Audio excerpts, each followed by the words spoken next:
전번에 우리가 공부했던 거 다시 한번 정리한 점 해가지고 대륙 분포의 변화부터 한번 다시 한번 정리해 줄게요. 일단은 고지자기 관련해서 계속 얘기했는데, 고지자기는 지질시에 형성된 암석에 나오는 잔류자기다. 그래서 암석이 기록된 고지자기를 측정하면은 과거 지구의 자기장의 방향, 자극의 위치, 생성 단기, 위도를 추정할 수 있다고 했죠. 그래서 이제 먼저 이제 지구 자기장에서 나오는데, 지구는 거대한 막대 자석이다. 그래서 그 막대 자석이 엄청난 지구의 그 자기장 만드는데, 어디가 이제 북극은 N극, S극 방향이고 지표가 만나는 지점이 이제 지자기 북극이라고 하는 거죠. 그래서 이거를 보통 이제 자북이라고 한다. 그래서 여기 보면 지리산 북극 있죠. 여기는 이제 일단은 고정된 북극. 그래서 여기는 진북이다.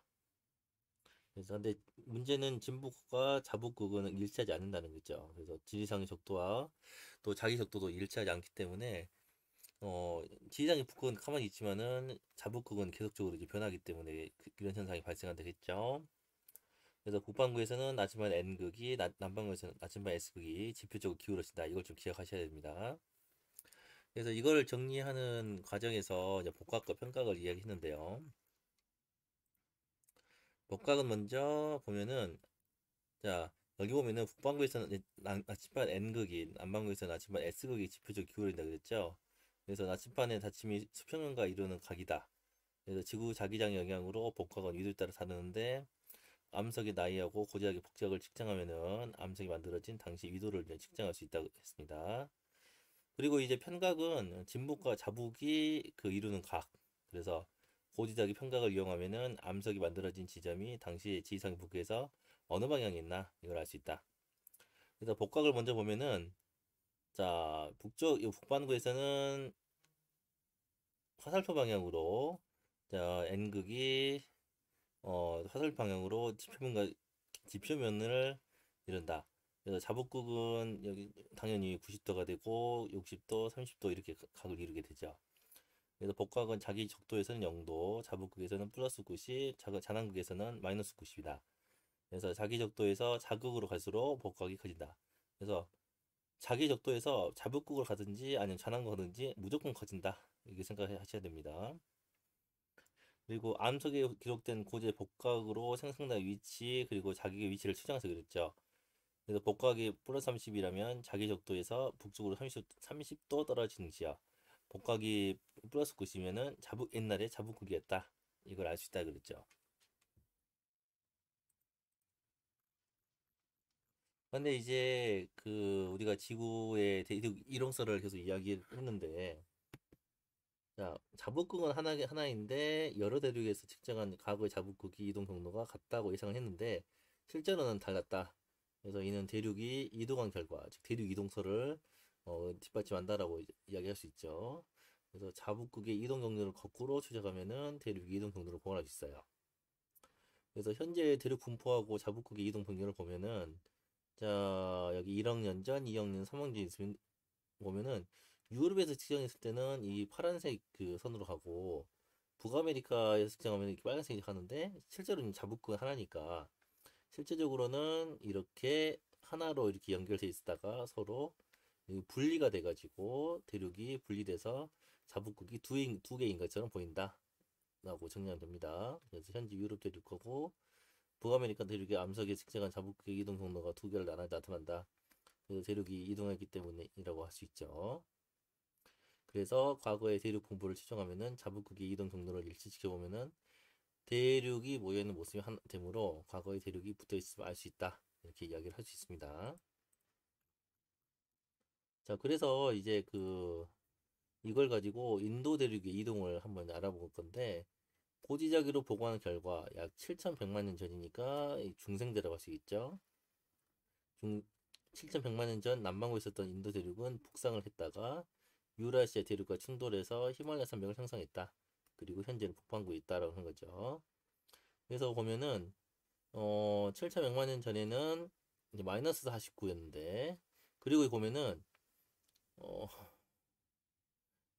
여기 지금 이렇게 해가지고 자 지금 S극이 지금 지표면을 향하고 있죠. 아 그러면은 남반구에 있었다.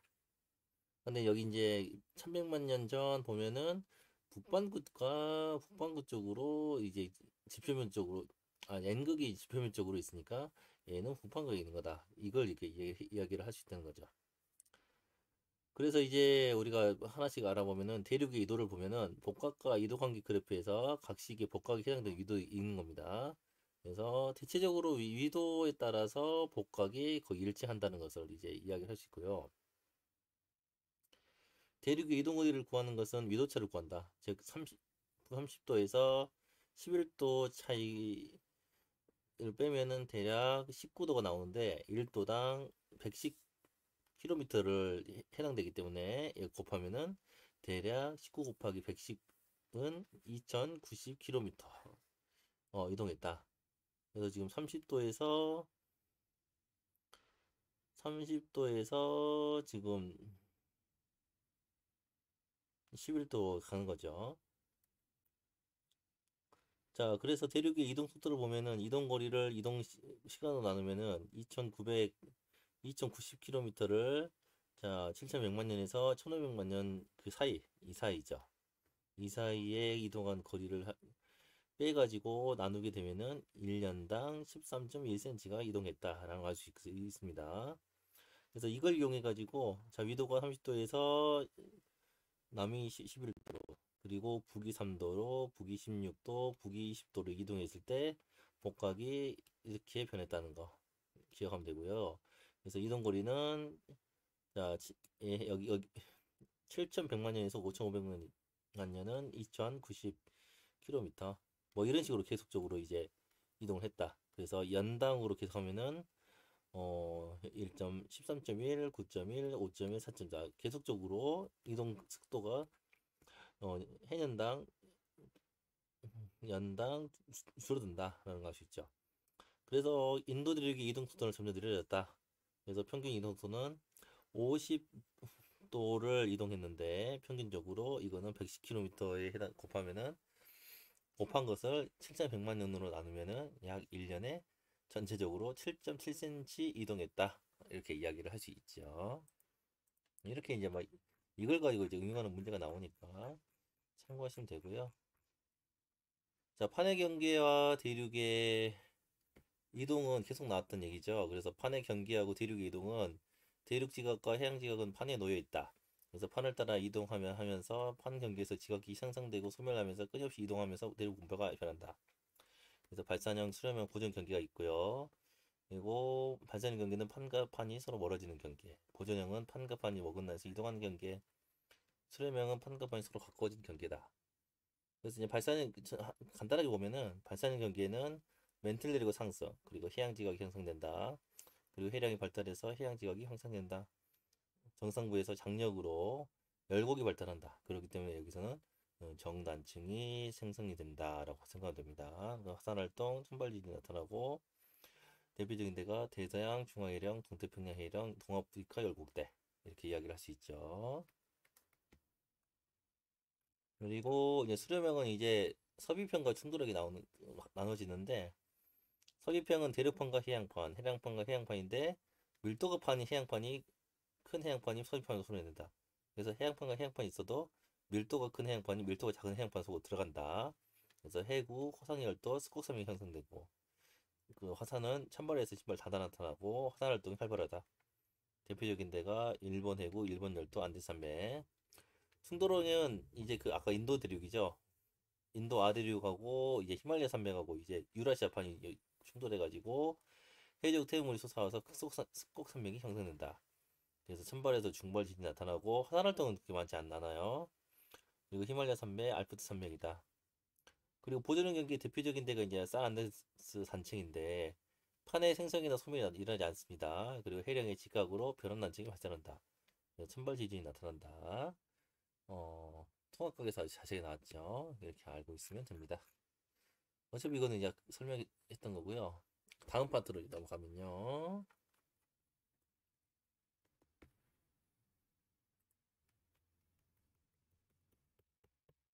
네. 대륙분포 변화를 좀 봅시다.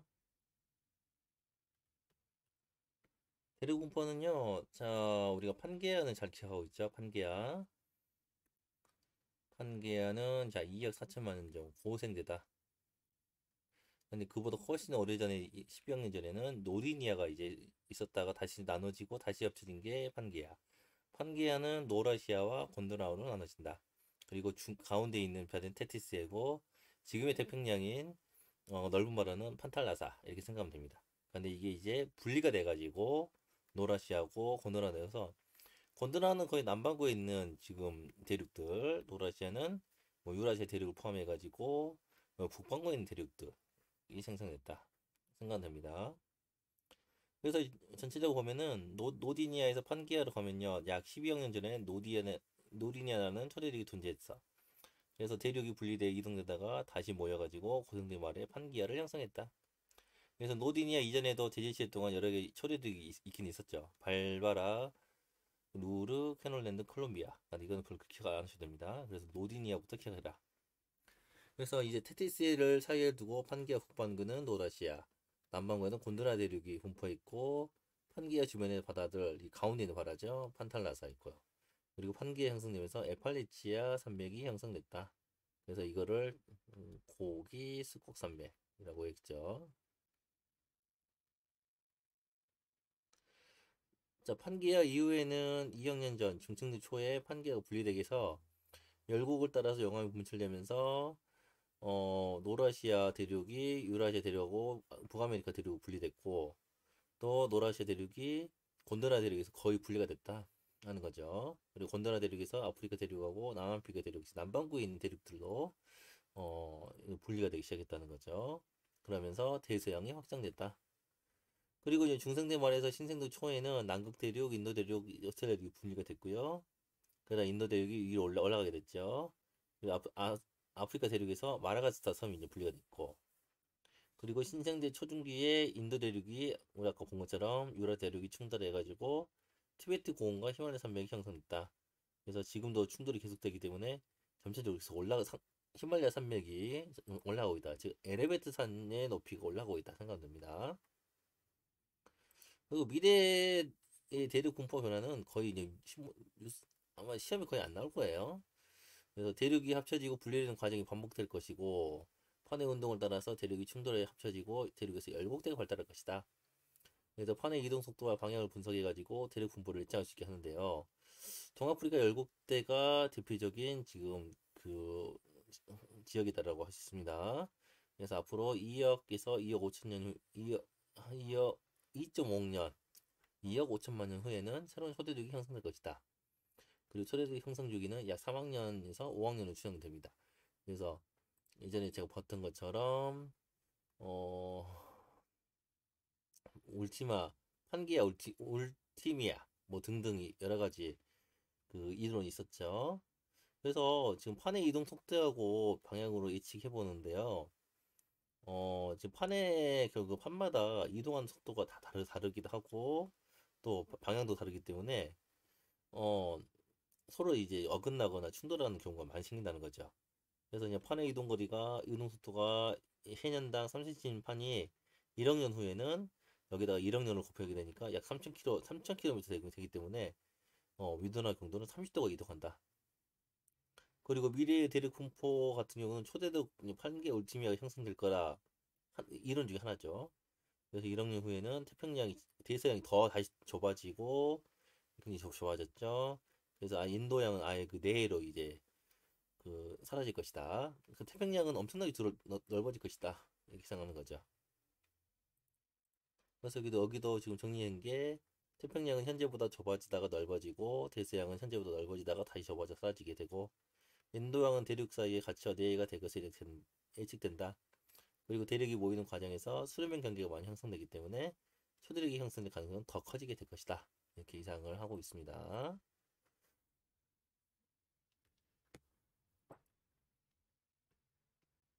자, 그리고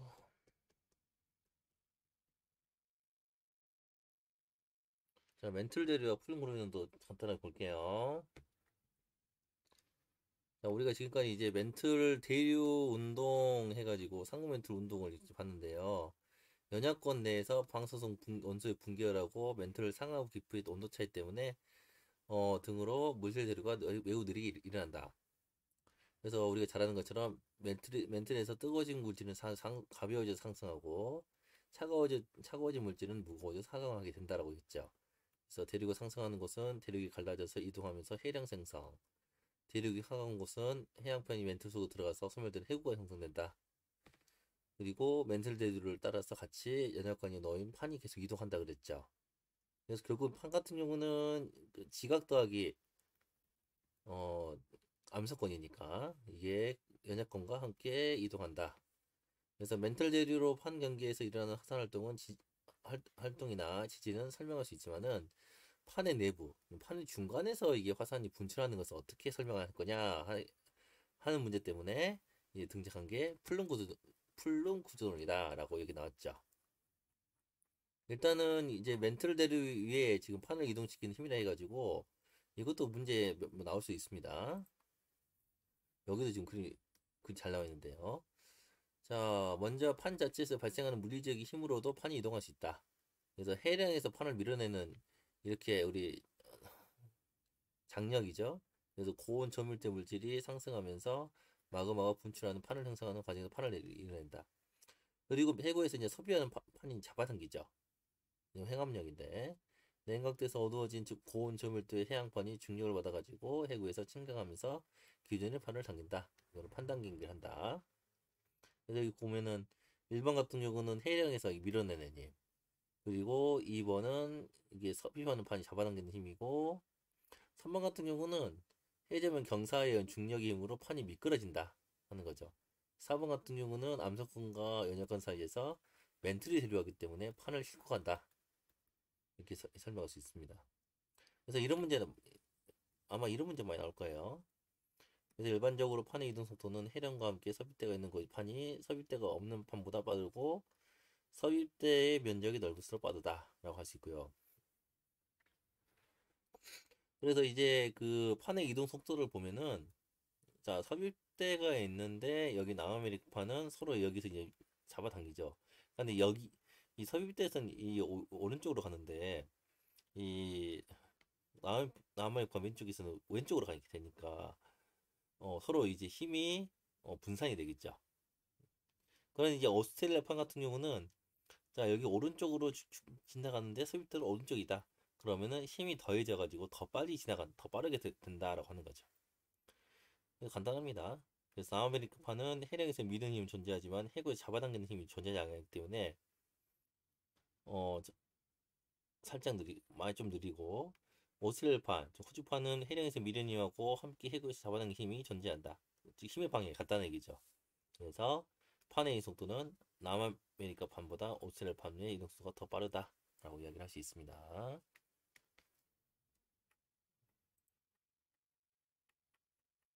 그 다음에 이제 플룸 구조로인데 자, 플룸 구조로는 멘틀 내부에서 온도 차이로 인한 지구 내부의 밀도 변화다. 그래서 플룸의 상승이나 하강이 일어나서 지구 내부의 변동을 일으킨다는 이론인데 플룸 자체가 어, 하나의 가상적 공간 개념입니다. 그래서 플룸은 뭐냐? 에너지에서 지각에서 멘틀 하부로 하강하거나 멘틀과 핵의 경계에서 지각으로 상승하는 기둥의 모양의 물질과 에너지 흐름이다. 이렇게 정리를 하고 있어요. 즉 폭이 100m 미만이 가늘고 긴 원기둥 형태로 뭉쳐져 있어가지고 이렇게 존재하는 에너지 뭉치다라고 생각하면 됩니다. 근데 차가운 플룸은 이게 온도가 차갑다는 얘기가 아니고 쉽게 말해서 멘틀이 그 밀도가 높다는 얘기죠. 수로명 경계에서 흡입된 판의 물질과 물질이 상부 멘틀과 하부 멘틀의 경계부에 쌓여 있다가 밀도가 커지면은 자 멘틀과 핵의 경부에 가자 형성되는 차가운 하강력이 생성이 되고 반대로 자 차가운 플룸이 멘틀 최하부에 도달해가지고 온도계량과 물질을 위로 올리는 작용이 일어나서 형성되는데 이때는 멘틀하고 핵의 경계로부터 공급된 열로 뜨거워져서 뜨거운 플룸이 형성돼서 위로 올라가게 된다는 거죠. 그래서 이제 지구 전체적으로 보면은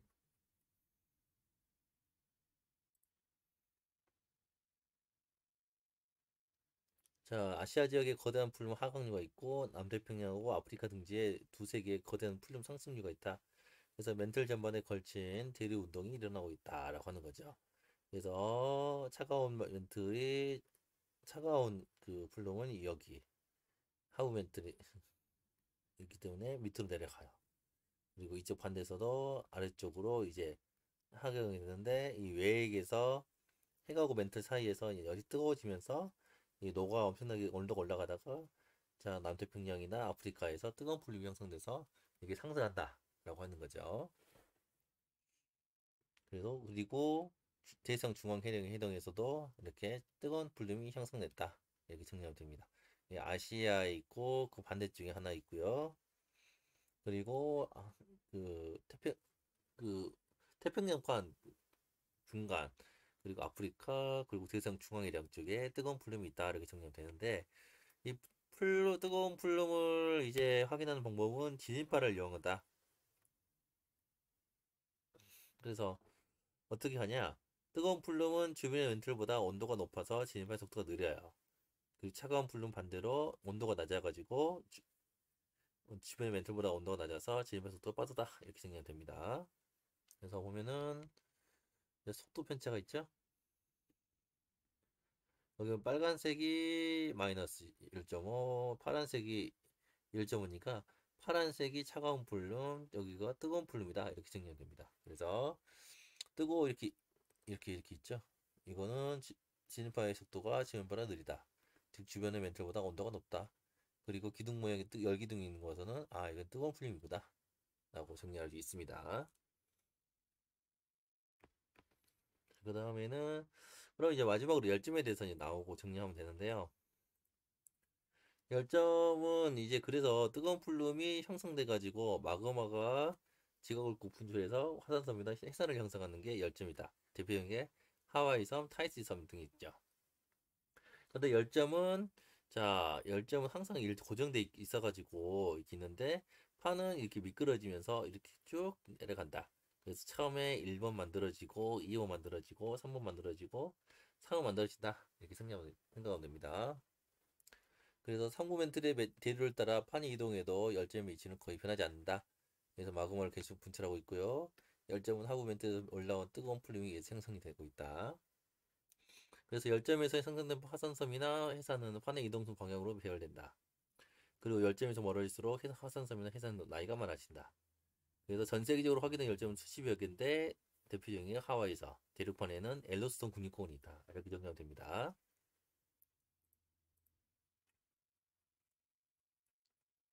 그래서 뭐 이런 문제가 많이 나오겠죠. 자, 열정으로 알 수 있는 사실은 뭐냐? 자, 나이가 적은 화산섬에서 나이가 많은 적은 섬이 이동했다.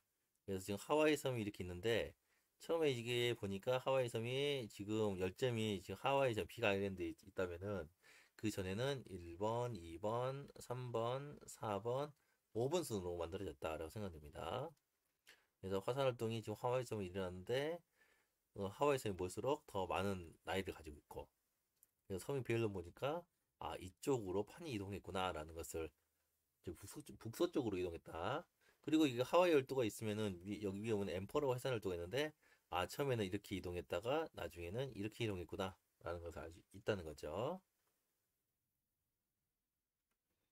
그래서 이제 이렇게 풀룸 구조론까지 하면은 우리가 그 판 구조론과 풀룸 구조론을 이용해 가지고 아 전체적인 지구의 그 내부 순환 과정을 이해할 수 있다 이렇게 이야기할 수 있죠. 그래서 상부멘틀의 재료와 플룸에 따른 대기 운동은 판을 움직이게 하는 힘을 발생시킨다. 일반적으로 해령에서 판이 생성돼서 해구에서 소멸되기 전까지는 판 구조를 설명되고 판이 섭입된 후 지구의 내부에 변하는 플룸 구조론이다. 이걸로 설명한다. 그리고 판 구조론은 판의 섭입 전에는 수평 운동, 섭입 과정에서는 수직 운동을 설명하고요. 플룸 구조론은 판의 내부에서 일어나는 대기 화산 활동을 설명해 준다. 그래서 판 구조론으로 설명이 어려웠던 열점도 플룸 구조론으로 설명할 수 있다는 거고 지구 내부의 열 에너지를 끊임없이 지구 표면으로 전달할 수 있게 한다 하는 겁니다. 이렇게 정리할 수 있겠습니다. 전체적인 내용 한번 보시면은 다 이해를 하실 거라고 생각이 듭니다.